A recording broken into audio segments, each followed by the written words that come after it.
Olá, como estão? Sou o professor Rodrigo Rezende, da Uniara, e hoje estou aqui para apresentar o professor Dr. Marcos Antônio Sabino Gutierrez, que vai proferir a palestra intitulada Hidrogéis, Aspectos Conceituais Básicos e Potencialidade no Desenvolvimento de Biotintas.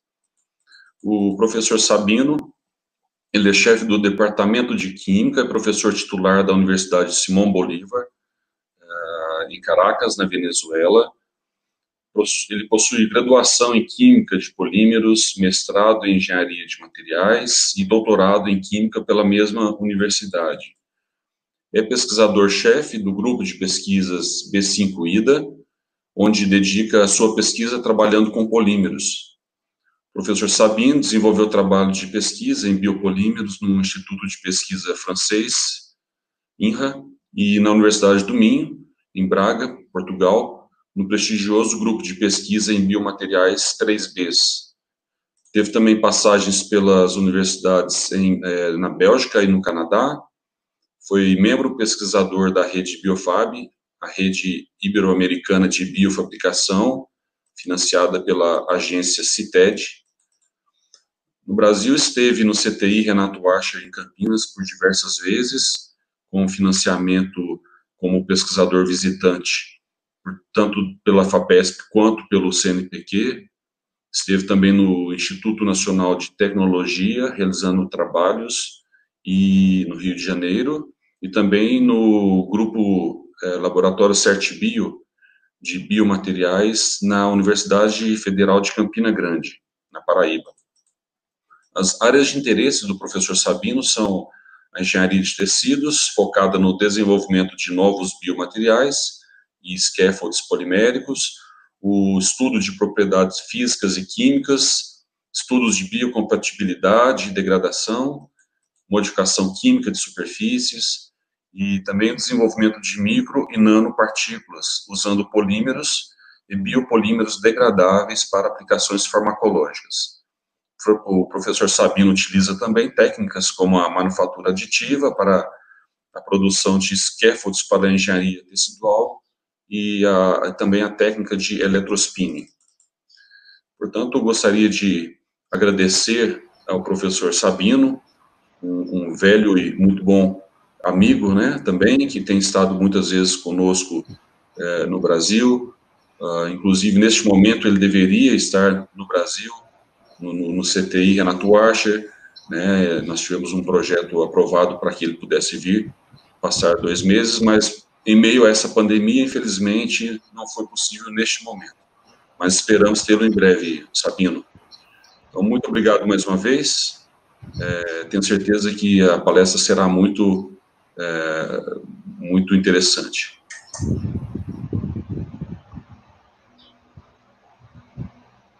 Bom dia, Rodrigo, muito obrigado pela sua apresentação.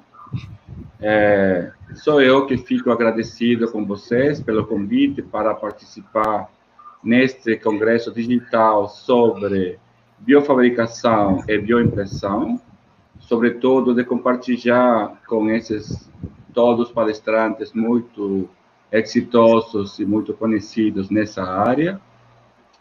E, bom, vou começar, então, a falar sobre um tema muito interessante e, dada a multidisciplinaridade dessa área aqui, a gente vai, então, falar sobre certos conceitos básicos que tem os GEs sobre o desenvolvimento de biotintas.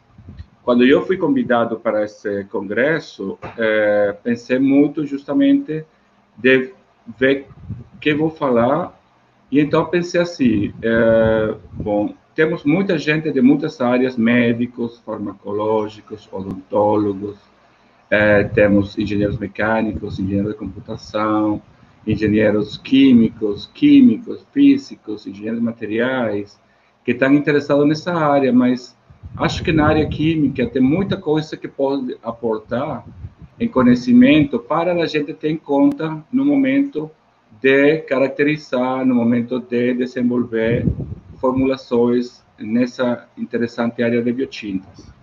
Então, a palestra vai estar estruturada desse jeito aqui. Vou falar um pouco sobre bioprinting e hidrogéis, certos conceitos básicos e propriedades dos hidrogéis, quais são esses polímeros que são mais adequados para a bioimpressão, algumas estratégias e metodologias sobre biotintas. Aqui uma área muito interessante que são perguntas que a gente tem que se fazer para esse desenvolvimento, ok? Que devemos saber sobre esses materiais, sobre essas condições de processamento, etc. E vou falar brevemente sobre o andamento de projetos que nós temos na Universidade Simão Bolívar e que também compartilhamos com o CTI Renato Archer, lá em Campinas. Finalmente, conclusões. Bem, como todo mundo sabe, a bioimpressão é uma tecnologia muito poderosa que permite, então, pensar na manufatura de tecidos, na reparação de tecidos e também na inclusão de células dentro dessas estruturas artificiais que a gente pode gerar e também, digamos, no desenvolvimento de órgãos e a incorporação também de biomoléculas dentro dessas estruturas. Temos que ter em consideração que essas estruturas têm que ser tridimensional, deve permitir a absorção de fluidos biológicos, também de fármacos e de outras biomoléculas que a gente possa considerar incluir e, sobretudo, sempre pensar que devemos simular o melhor possível essas estruturas. Então, aí a biomimética joga um papel muito importante dentro desse processo de bioimpressão. É ali onde os hidrogéis eles jogam um papel importante, porque são eles os que se aproximam maiormente para esse desenvolvimento. A gente não pode pensar, digamos, de desenvolver uma biotinta feita com um metal ou com um material cerâmico. São aí os polímeros, eles ganham um campo muito interessante para esse desenvolvimento. Então, esses hidrogéis podem ser naturais ou sintéticos. Vai depender justamente do tipo de material polimérico que a gente pega para esse desenvolvimento. Esses hidrogéis podem ser, então, criados através de reações químicas, podem ser também feitos através de emaranhamento físicos. A gente também pode pensar que essas estruturas se mantêm através de enlaces de hidrogênio, por exemplo, força de Van der Waals, e também, no caso, por exemplo, do alginato, de certas combinações químicas, como a quelação, utilizando cationes divalentes para produzir esse emaranhamento. No caso dos géis, o solvente, digamos, que tem é a água. Então, a gente também tem que saber qual quantidade de água é o que ele deve ter para esse processamento. E ali, a gente tem que ter cuidado um pouco sobre como vai estabelecer esses parâmetros de combinação de solubilidade entre esses materiais e o solvente, neste caso, a água, e ali deve conhecer, qual é o parâmetro de solubilidade desses materiais, ou relação entre o material e o solvente. Dentro da classificação dos hidrogéis, temos muita coisa para falar, mas aqui eu vou ressaltar alguns mais importantes. Temos aqueles hidrogéis que são homopoliméricos, temos aqueles que são copoliméricos, e também, dependendo das cargas que podem estar na estrutura química do material polimérico, temos aqueles que são neutros, aniônicos, catiônicos e anfiolíticos. Vou falar um bocadinho sobre uns que são muito interessantes, porque justamente no caso das biotintas, a gente tem que pensar sempre não trabalhar com um só material polimérico, senão também trabalhar com vários. Então, ali a gente pode pensar em uma mescla, uma blenda polimérica, ok? Ou simplesmente pensar em um hidrogênio nomeado de fase interpenetrada, ok? esses hidrogéis de fase interpenetrada podem apresentar 2 ou 3 ou mais fases, ok? Que são combinadas, que devem ter uma certa compatibilidade, ok? Entre elas, e dependendo justamente dessas combinações de fases e das quantidades que a gente coloca dessas fases, vai ter uma morfologia específica. Então, aqui a gente mostra um bocadinho de quais seriam os diferentes tipos de morfologia. Pode ser aquelas tipo esféricas, pode ser aquelas dispersas, pode ser aquelas que são tipo bastão, ok? Mas aqui também vemos que temos possibilidades de combinar muitos materiais, como polissacarídeos, outros polissacarídeos, entre eles, e material sintético, ok?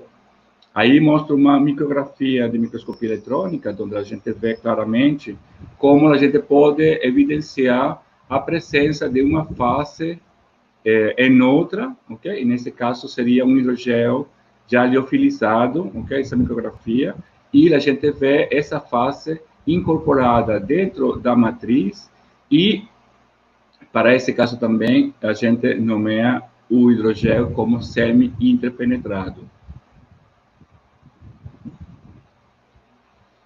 Para obter esses hidrogéis, a gente tem que pegar muito da química para poder fazer isso.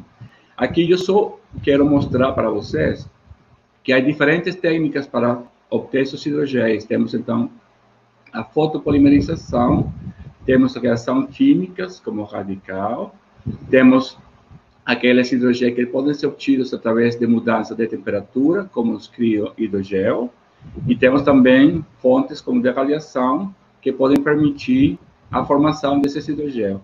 Aquilo que eu só procuro demonstrar é que a gente tem que utilizar muitas moléculas, muitas biomoléculas, para poder conseguir a obtenção dessas ligações e dessa estrutura do hidrogel. Então, aí a gente tem que ter muito cuidado, porque tem que utilizar muitos desses compostos que são tóxicos e que poderiam ficar dentro da estrutura. Se eles não reagem, a gente, no processo de purificação desses materiais, tem que tirar esses materiais para poder garantir que a célula vai ficar confortável, não vai ter nenhuma condição de toxicidade dentro dessas biotintas. Outras características interessantes que tem esse hidrogel é que, por exemplo, ele tem que ser poroso, ele tem que ter a capacidade de se entumecer grandemente o material, deve ter certas características superficiais, também de propriedades ópticas, se a gente quer ter algum tipo de observação do que está acontecendo durante esse processo de deformação desses materiais, ou para o processo de caracterização. Deve ser elástico, ok?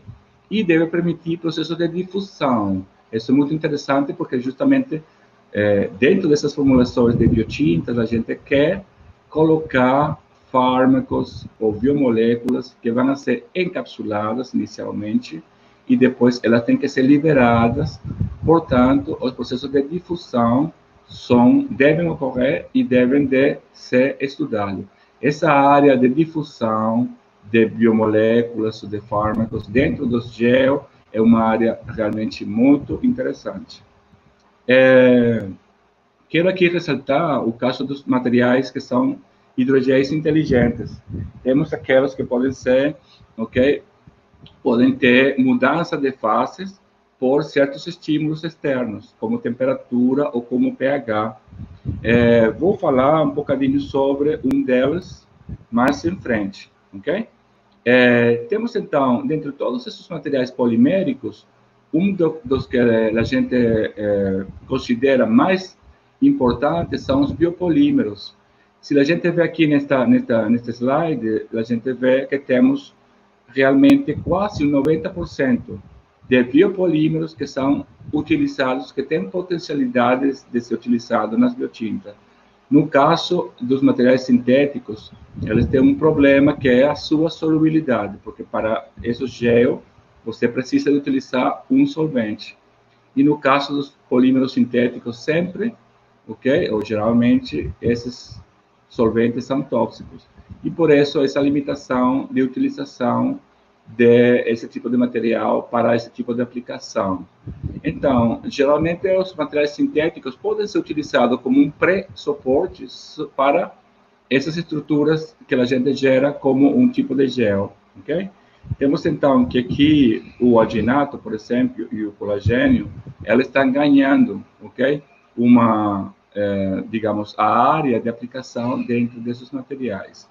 E por quê? Bom, no caso do alginato, a gente tem uma estrutura química muito interessante. Realmente, o alginato é um material copolimérico, mesmo que a estrutura química seja igual dentro de todas as unidades que conformam a sua cadeia, a configuração muda. Então, temos então uma fração do material que tem uma unidade que a gente chama glucurônico e o outro que é uma estrutura que se chama manurônico.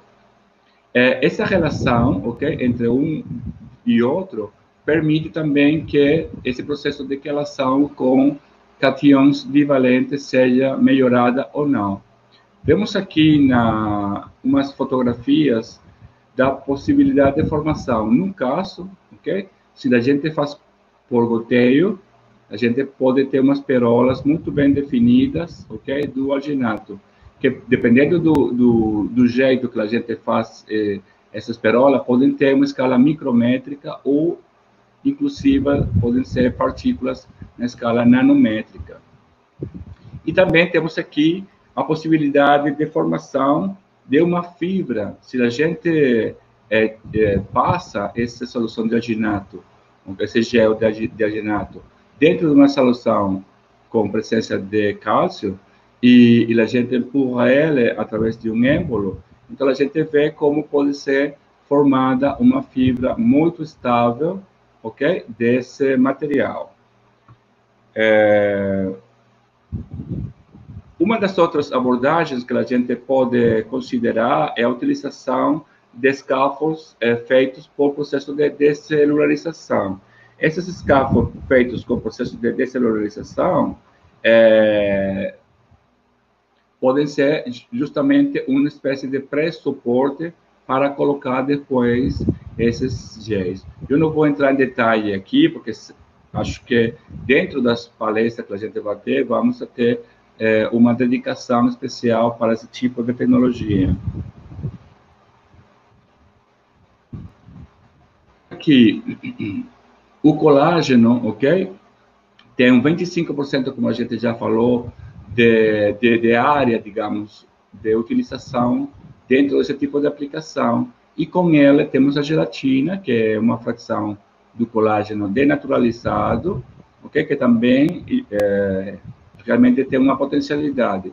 E por quê? Porque a gelatina, realmente, depois desse processo de denaturalização, permite que esse colagênio seja solúvel em água e permite também que, como ele vai ter uma mudança de fase, a baixa temperatura dentro dessa gelificação, então ele vai poder perfeitamente permitir a armazenagem de células, que é também digamos, uma área interessante, porque justamente a biotinta, a gente quer ter, ou quer saber como a gente vai manter essa biotinta armazenada no laboratório antes de fazer esse processo de bioimpressão.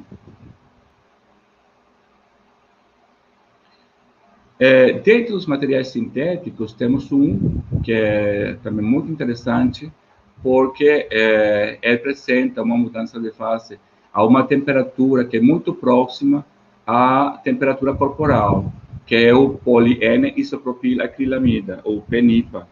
Esse material tem essa possibilidade de estar em solução, inicialmente, e depois ele pode perfeitamente mudar com a temperatura. Aqui vou mostrar um vídeo que vai permitir evidenciar. Temos aqui dois beakers, ok? Um a 32 graus e o outro a 28 graus, menor de 28 graus, quase 4 graus é água fria.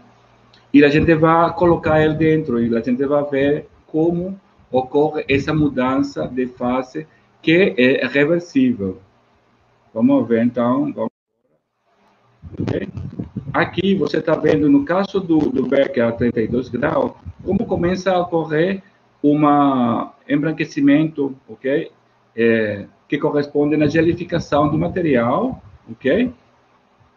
E depois a gente troca e vê como um deles aqui, a gente vê como ele começa a mudar, e o outro começa também a mudar de fase. Então, essa condição desse material é muito importante também para justamente esses processos, porque a gente pode ter, então, essa formulação da biotinta, ok, que vai ser solúvel, mas quando a gente já coloca ela dentro de uma condição por cima da temperatura corporal, a gente vai garantir esse processo de gelificação, mesmo que tenha já incorporado outros materiais. E justamente nós vamos falar um bocadinho disso quando falemos sobre os projetos que a gente está fazendo com esses materiais.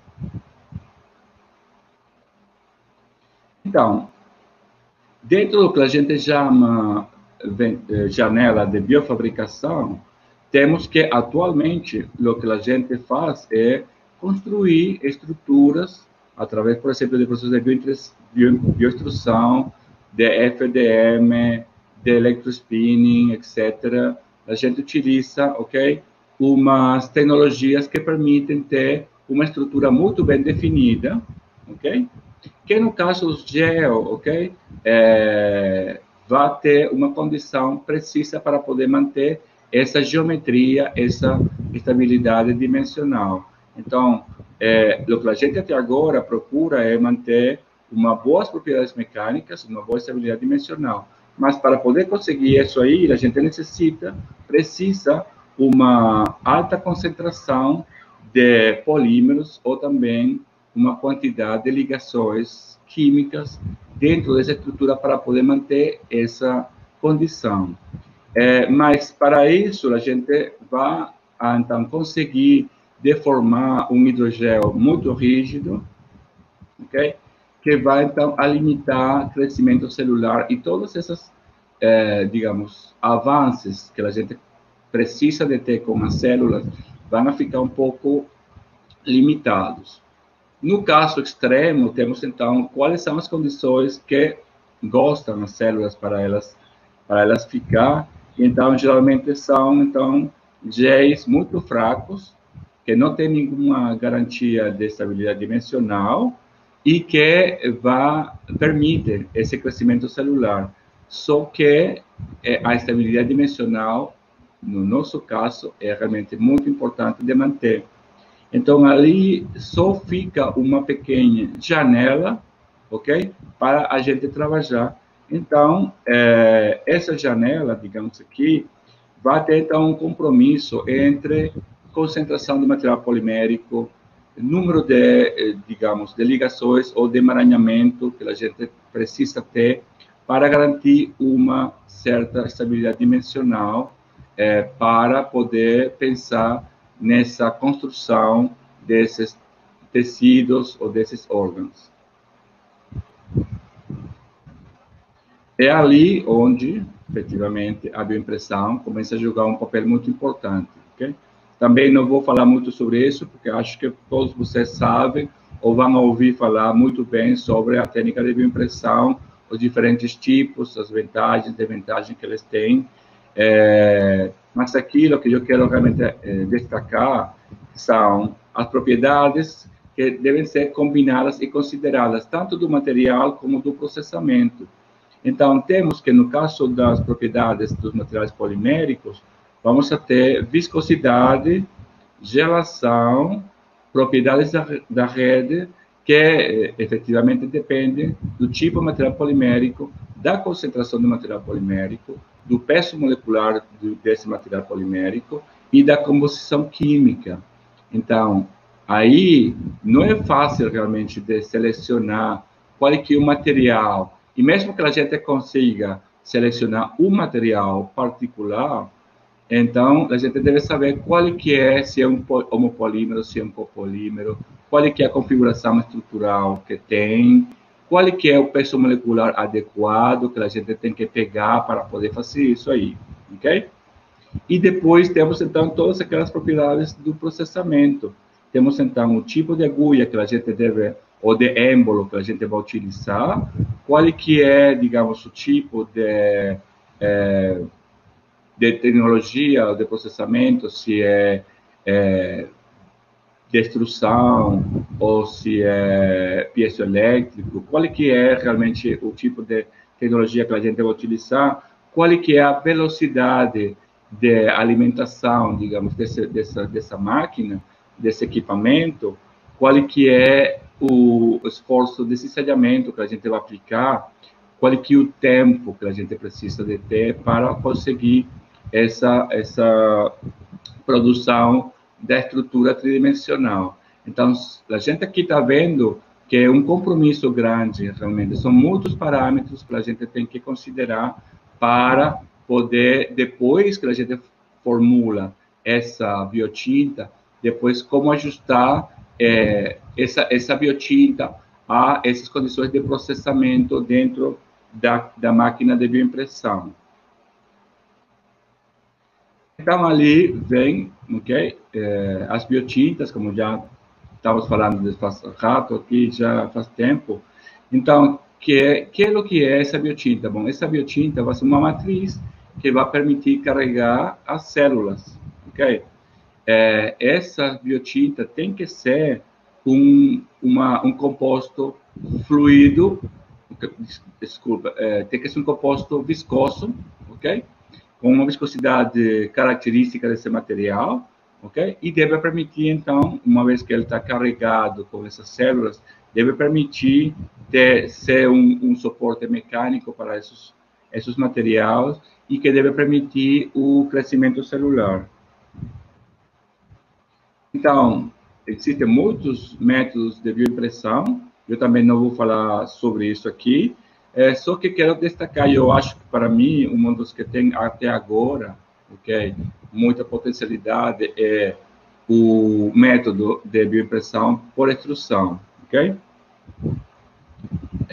Aqui a gente mostra diferentes tipos de técnicas para esse tipo de equipamento de extrusão. Temos, por exemplo, extrusão pneumática, por pistão ou por parafuso. E vemos que podemos ter umas estruturas realmente muito bem definidas desses materiais. Também temos que lembrar que, no caso das biotintas, a gente vai colocar várias camadas para poder conseguir a formação dessa estrutura tridimensional. E que, justamente, dependendo desse tipo de processamento, as células vão a sofrer ou não certas condições do ponto de vista do processamento mecânico dentro da máquina e considerando a viscosidade do material que a gente está utilizando para obter essa estrutura tridimensional. Então, nesse caso, são muitas coisas que a gente tem que se perguntar, ok? Para poder também garantir que essas biotintas podem ser realmente exitosas. No primeiro caso aqui nesse slide, a gente vê que no caso 1, a gente tem, então, colocado células dentro desse êmbolo aí, ok? Que vai ser a alimentação para o processo de bioimpressão e que elas têm uma morfologia. Quando esse pistão começa a fazer pressão, ok? As células começam, então, a passar por um lugar muito estreito, ok? E nessa agulha, nesse êmbolo aí, muito pequenino, então, elas começam a ter um cisalhamento, e esse cisalhamento tem que ter um valor até qual a gente não pode sobrepassar para não garantir a morte celular por efeito mecânico, ok? Depois, esses materiais, uma vez que elas já saem e estão conformando essa estrutura tridimensional, deve garantir um espaço, ok? Para que essas células possam conviver. Então, aí pensamos em a porosidade da estrutura, a continuidade ou interconexão entre poros, etc. E, evidentemente, tudo isso aí, depois desse processamento, temos de garantir, ok, quais são as condições celulares para sua viabilidade, ok? Bom, então, aí também estamos vendo que temos muita coisa para responder a todo esse processamento. Realmente, muita gente não pode pegar, então, uma formulação X de biotinta e pronto. A gente tem que, se a gente está trabalhando na formulação dessas formulações, tem que pensar quais polímeros vai combinar, como vai combinar, se vai colocar algum tipo e aqui eu não estou falando muito disso, mas qual tipo de fármaco, qual tipo de biomolécula, como que a gente tem que fazer essa purificação dessas formulações para tirar qualquer tipo de monômero que pode ficar durante a formação desse hidrogel ou desse gel que vai formar essa biotinta. São muita coisa, e também todas aquelas que tem que ver com, mesmo com os materiais poliméricos, qual a pressão molecular, qual é a viscosidade que a gente precisa, como a gente vai conseguir, como vai ser purificado tudo isso aí, como vai ser também esterilizado esses materiais. Essa é uma pergunta que a gente também tem que se fazer para poder trabalhar depois utilizando eles no corpo humano. Bom, agora eu vou falar um pouco sobre algumas condições que a gente já conseguiu na literatura, está reportada na literatura, e que podem servir de ajuda para essas considerações.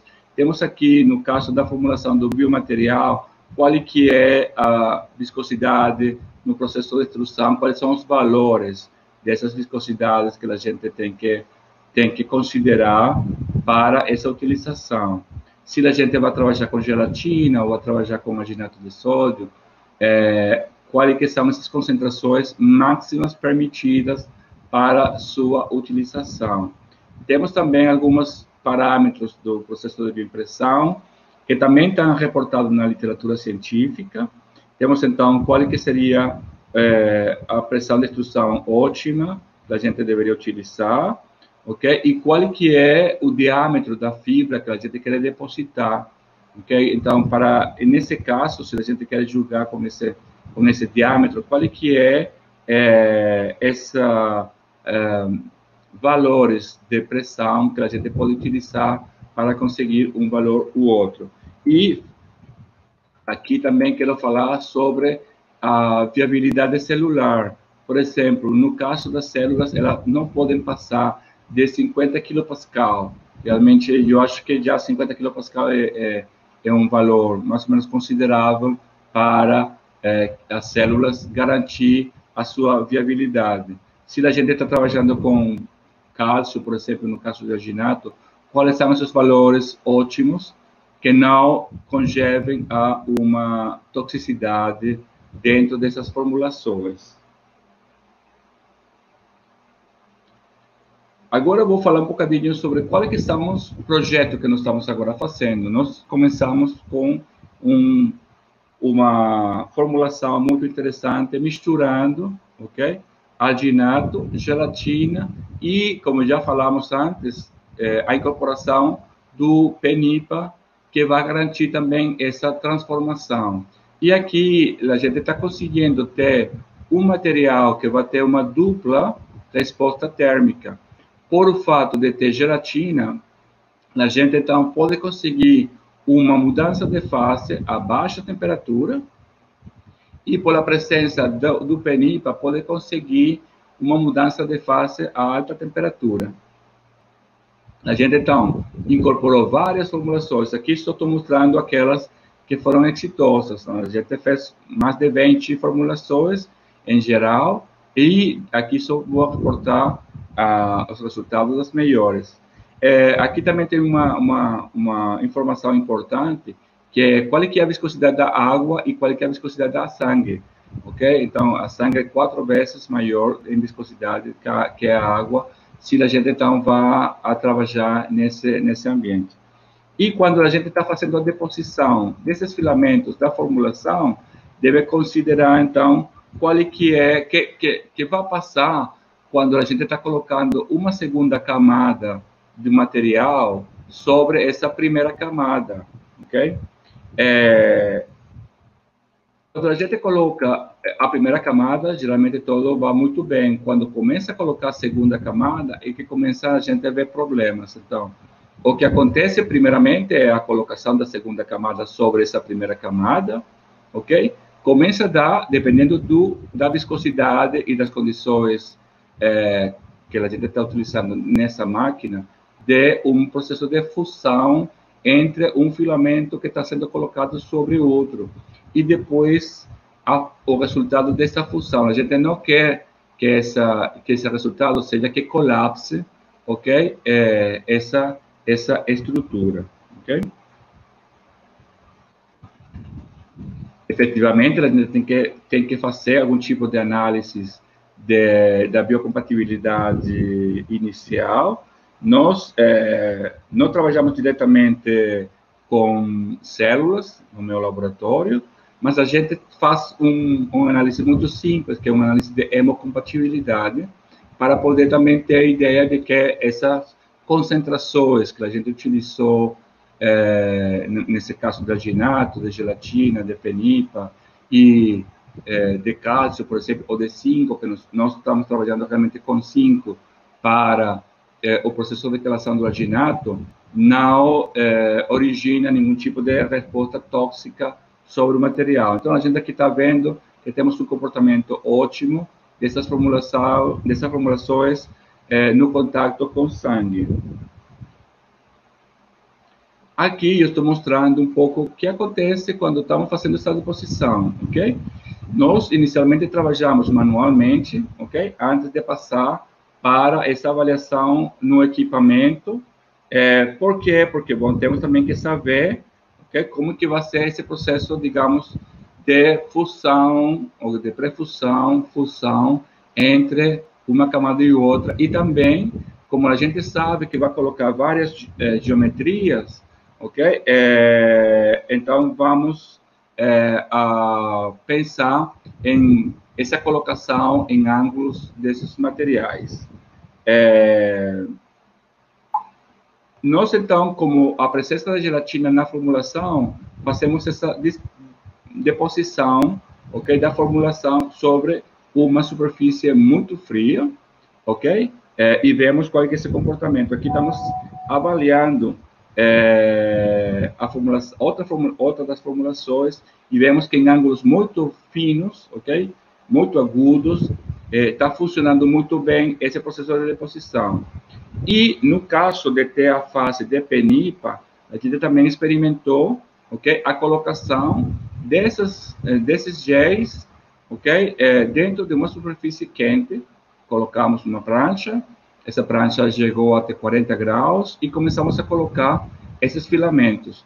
E aqui a gente está mostrando como foi essa deposição desses filamentos e vemos aqui como a gente pode construir manualmente essas estruturas tridimensionais, inclusive como a gente coloca várias camadas uma sobre outra, sem problema nenhum.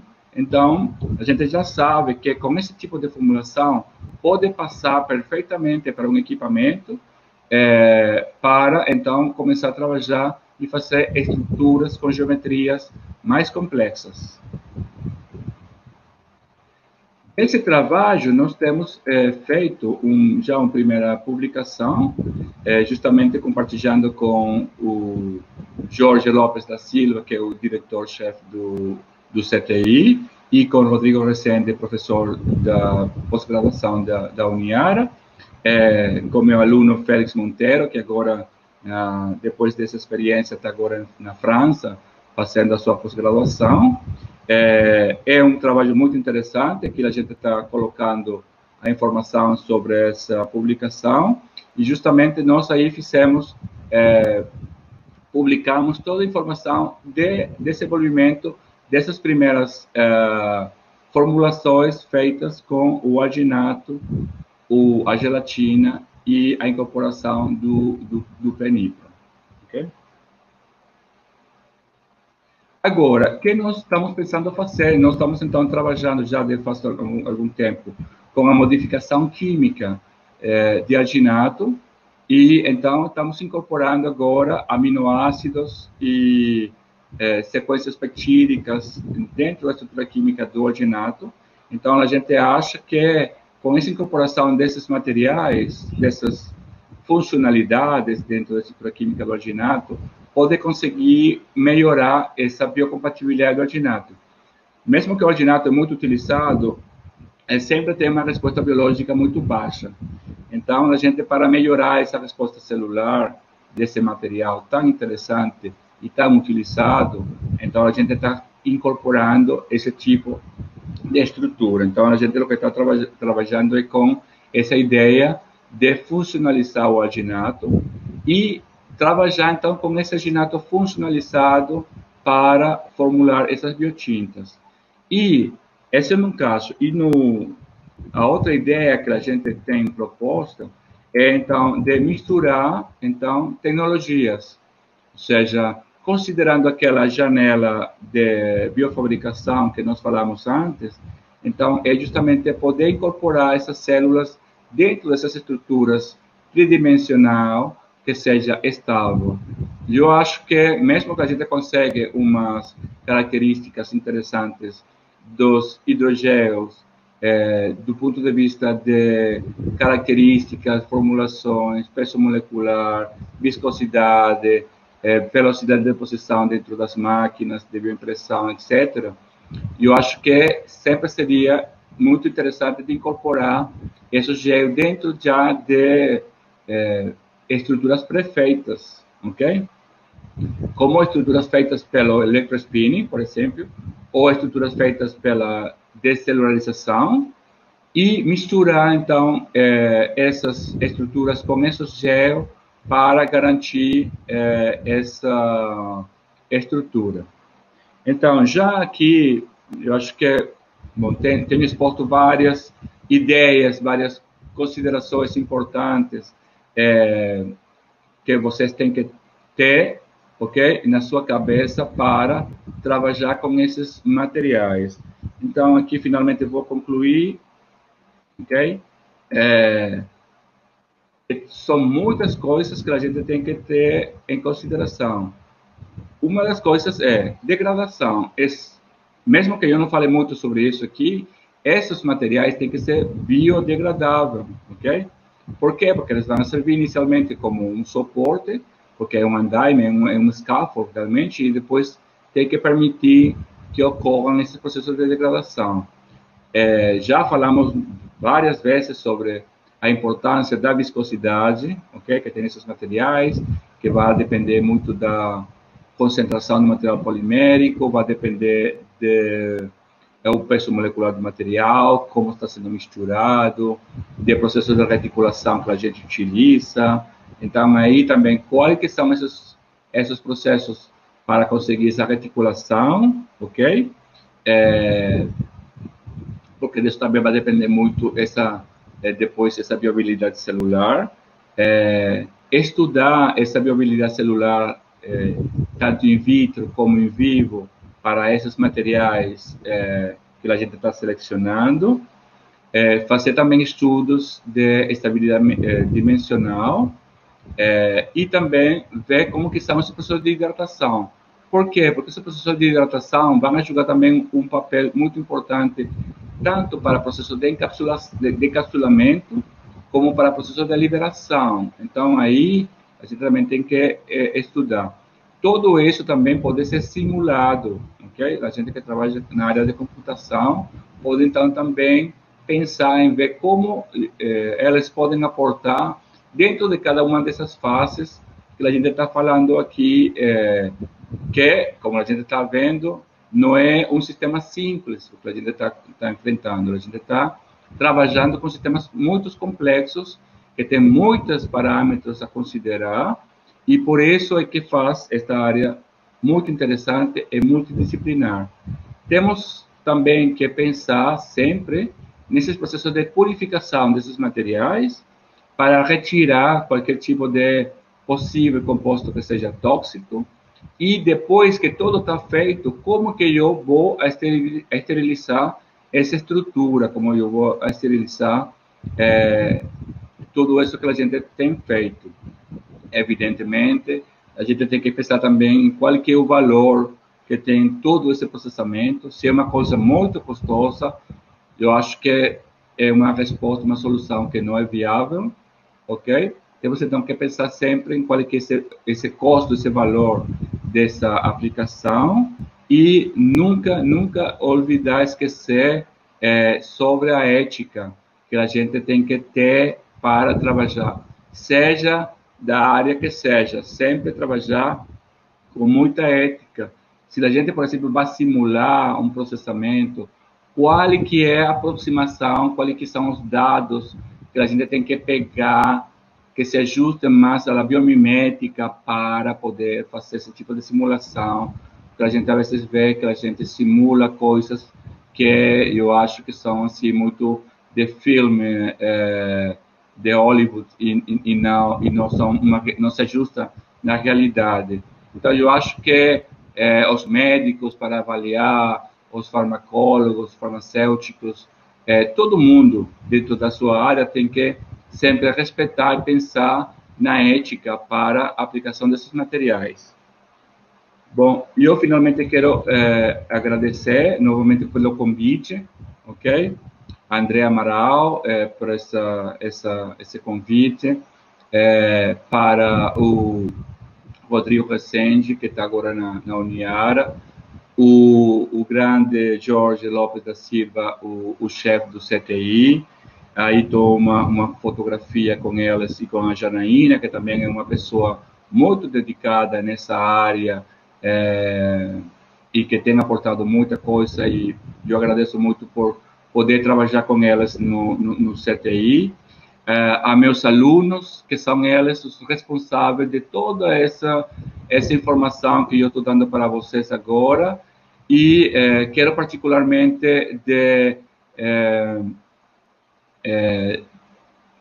esta apresentação, eu quero dedicar esta apresentação para um grande professor, o professor José Ramon Domingues, quem lamentavelmente foi embora faz poucos dias e deixou um vazio muito grande no nosso laboratório. Nós vamos realmente a ter muita falta, vamos a sentir muita falta dele no nosso laboratório, na universidade. Era um professor muito querido por todos nós.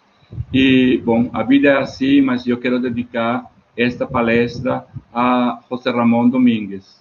Bom, muito obrigado a todos por sua atenção. Espero que tenham aproveitado essa palestra. E, bom, fiquem com Deus. Sabino, muito obrigado pela sua bela palestra. Tenho certeza que foi muito bem-vinda e certamente despertou interesses aí de muitos alunos e outros pesquisadores na área. Fica muito clara a importância da ciência básica por trás da bioimpressão, não é? Da química, especificamente aí no seu caso.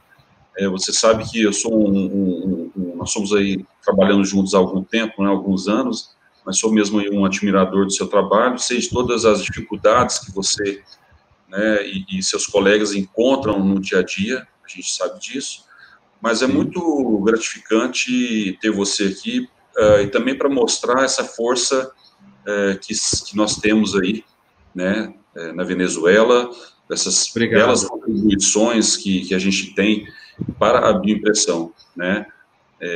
Então, eu fico muito mesmo feliz, lisonjeado de você estar aqui conosco, participando, né? E que a gente certamente vai ter muitas outras oportunidades daqui em diante. Muito obrigado, Rodrigo.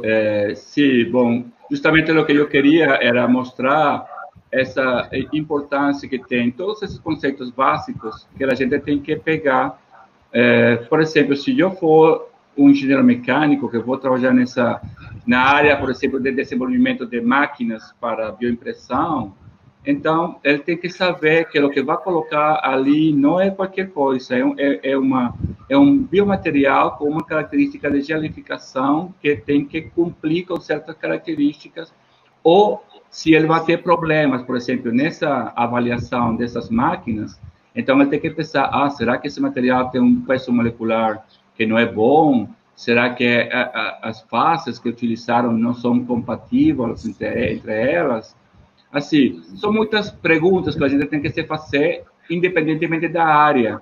Então, eu acho que sempre essa parte básica, como você falou, de trás da bioimpressão, é realmente muito importante e pode dar resposta a muitos problemas que a gente pode ter no caminho de obtenção desse tipo de estruturas. Perfeito, Sabino.